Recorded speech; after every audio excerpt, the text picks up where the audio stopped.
যে সকল কাস্টমার অথবা ক্লায়েন্ট সবসময় বলে থাকেন হোমমেড কেক কেন এত দাম আর বেকারিতে অনেক কম দামে পাওয়া যায়। সব বেকারির সাথে আমি এখানে তুলনা করছি না, কিছু কিছু বেকারির ক্ষেত্রে এই পরিবেশে এইভাবে কিন্তু কেক তৈরি হয়। আর যারা হোমমেড কেকের সাথে বেকারির কেকের দামের সাথে তুলনা করেন যে সকল ক্লায়েন্ট বা কাস্টমার, তাদের উদ্দেশ্যে আজকের ভিডিওটা।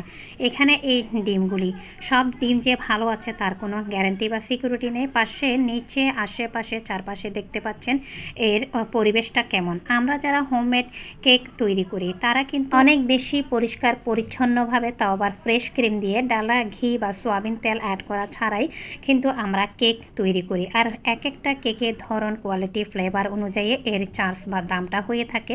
এখানে দেখতে পাচ্ছেন কিভাবে হাতে পায়ে চারপাশে পরিবেশ অস্বাস্থ্যকর উপায়ে কেক তৈরি করা হয়। আসলে যারা হোমমেড কেক একটু দাম বলে মনে করেন তাদের জন্য আজকের ভিডিওটা, আশা করি কিছুটা হলে উপকার হবে।